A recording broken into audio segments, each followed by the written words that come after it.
নমস্কার সবাইকে, শুভ সপ্তমী। দেখতে দেখতে সপ্তমী এসে গেল, পুজো প্রায় শেষের দিকে। এখন আমি আর সময় একটু বেরিয়েছি একটু ঘুরতে, খুব বেশি দূরে একটা যাব না, কারণ আজকে ঠিক ভালো লাগছে না, সেজন্য আমরা কাছাকাছি একটু ঘুরতে যাচ্ছি। তো আজকেও দিনটা আমরা কফি দিয়েই শুরু করলাম। মানে এটা বেশ, এই জায়গায় বসে কফিটা খেতে সত্যি দারুণ লাগে, ওই জন্য আমরা বেশিরভাগটা এখানেই কফি খেতে আসি। আর ট্রাই করলাম কাবাব। আজকে আর রাত্রে সেরকম কোনো প্ল্যান নেই, আজকের দিনটা ভীষণই হালকার ওপরে রেখেছি, কিছুই সেরকম প্ল্যান নেই আজকের দিনে। বাড়ি ফিরে দেখলাম যে পাড়ার যে ঠাকুরটা পরের দিন অষ্টমীর ভোগের জন্য আলুর দমের আলু সবাই মিলে কাটছে। ভালোই লাগলো, সবাই মিলে একসাথে কাজ করছে। আজকে মানে এই দিন শরীরটাও ভালো ছিল না, সেজন্য অত বেশি আর প্ল্যান রাখাও হয়নি।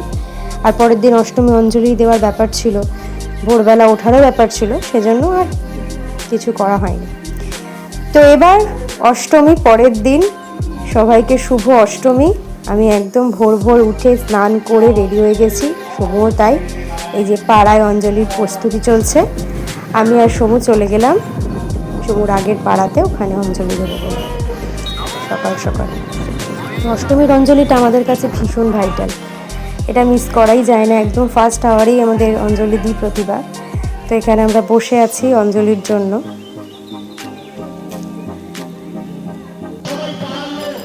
এখানে অঞ্জলি দিয়ে আমি চলে এসেছিলাম আমার পাড়াতে, আমার মা বাবা বোন সবাই মিলে অঞ্জলি দিতে এসেছিলো, তাই ওদের সাথেও কিছু ছবি তুলে নিলাম আমি। এই যে বাবা মা ছবি তুলছে।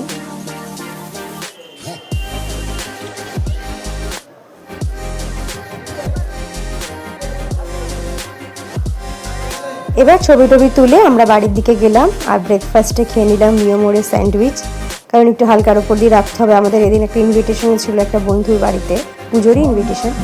এই যে আমরা এদের বাড়িতে চলে এসেছি, এদের বাড়িতে দুর্গা পুজো হয়, তো সেটার ইনভিটেশন ছিল অষ্টমীর দিন। তো খাওয়া দাওয়া করে আড্ডা মেরে আমরা এবার বাড়ির দিকে রওনা দেবো। বাড়ি ফেরার পথে দেখলাম পাড়াতেও পুজো হচ্ছে, তখনও। এইবারে সব কিছু সেরে আমরা ঘুমিয়ে টুমিয়ে রাত 12টার সময় অষ্টমীর দিন ঠাকুর দেখতে বেরিয়েছিলাম নর্থ ক্যালকাটা আর সাউথ ক্যালকাটা। কিন্তু বেরোনোর কিছুক্ষণ পরে থেকেই তো বৃষ্টি শুরু হয়ে গেল, মানে যেটুকু পেরেছি সেটুকুই ঠাকুর দেখা হয়েছে। সাউথের দিকে প্রথমে গেছিলাম, সেখানে অ্যাকচুয়ালি পার্কিংয়ের এতটাই সমস্যা, আর আমরা বাইক নিয়ে গেছিলাম, তাই যে কটা জায়গায় বাইকের পার্কিং দেওয়া হয়েছে সে কটা জায়গায় আমরা ঠাকুর দেখতে পেরেছি, আদারওয়াইজ পারিনি।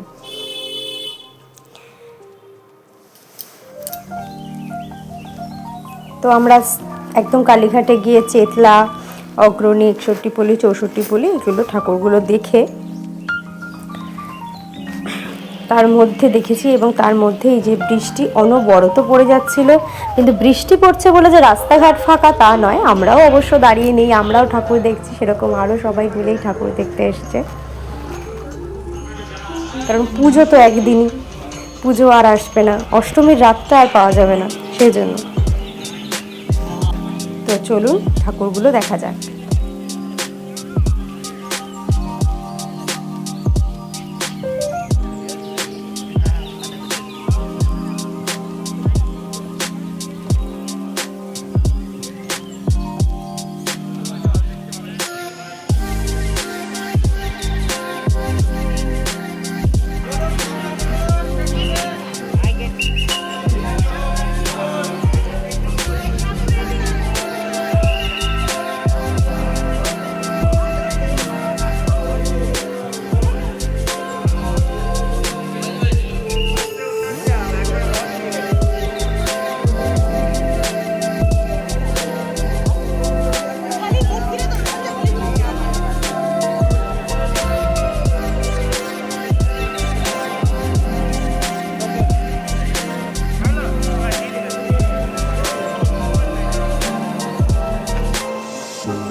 তো ঠাকুর দেখে বেরিয়ে এবার আমাদের খুব খিদে পেয়ে গিয়েছিল, সেই জন্য রাস্তাতে চাউমিন চিলি চিকেন খেয়ে আমরা এবার নর্থের দিকে রিটার্ন করেছি।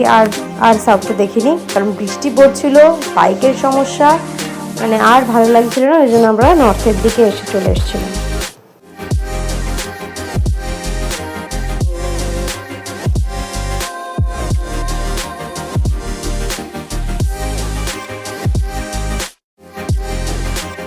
কলকাতার রাস্তায় এই লাইটিংগুলো দেখতে এত সুন্দর লাগে। দেখুন চারিদিকে কত লাইট সুন্দর করে সাজানো। কে বলবে যে রাত 3টে 3:30 বাজে? কলকাতার রাস্তা দেখে মনেই হচ্ছে না যেটা রাত, ঠিক মনে হচ্ছে যেন সন্ধ্যে 7টা কি 8টা বাজে। এত ভিড়, এত জ্যাম চারিদিকে, আর এত লাইট, সত্যি এগুলো দেখতে বেশ ভালো লাগে। এই জন্যই কলকাতার দুর্গাপুজো এতটা স্পেশাল।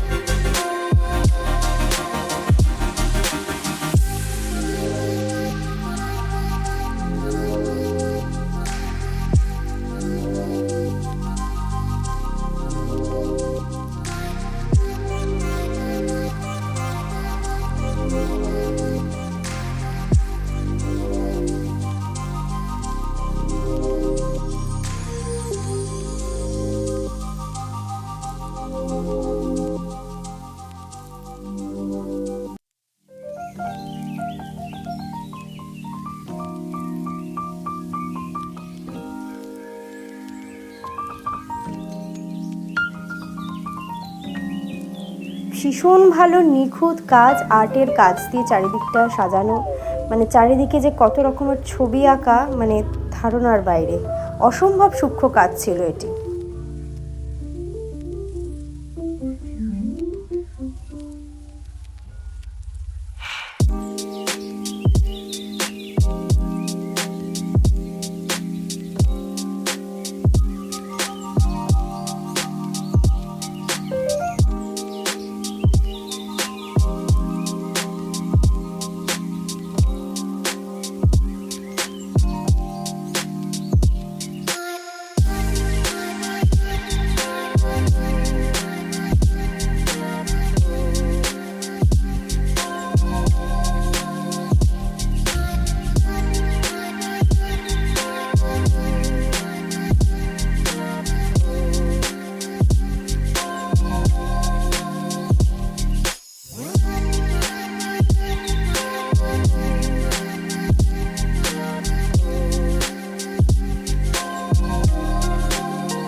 টালা বারোয়ারি ঠাকুর দেখে এবার আমরা এসেছি টালা প্রত্যয় ঠাকুরটা দেখতে।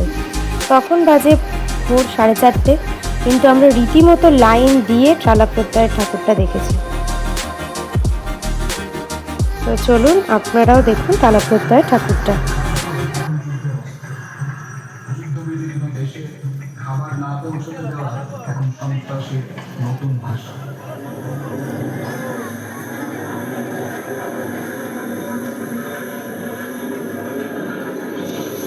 ধানের বদলে কয়েকটি মাত্র ধান, যিনি খাবার উৎপাদন করেন দেশের সেই কৃষকের ঘরেই অপুষ্ট শিশু, বিলুপ্তির পথে পোকামাকড়।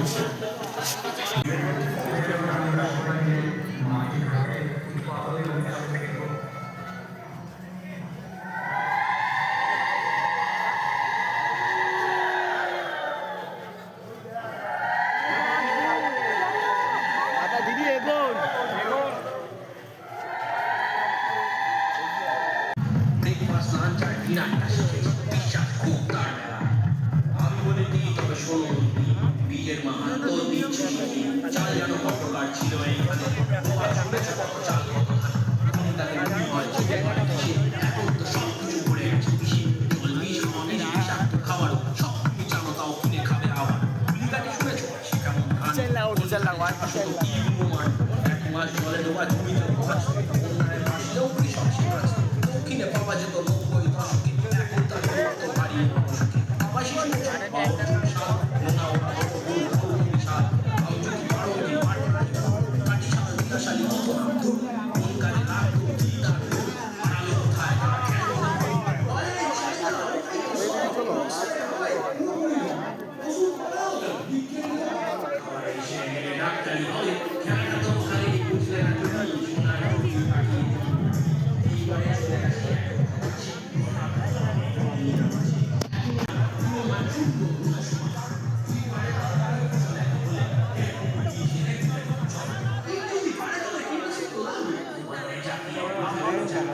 ধর্মগোলা একদিন আমাদের সামুদায়িক বন্টনের ধারণা ছিল।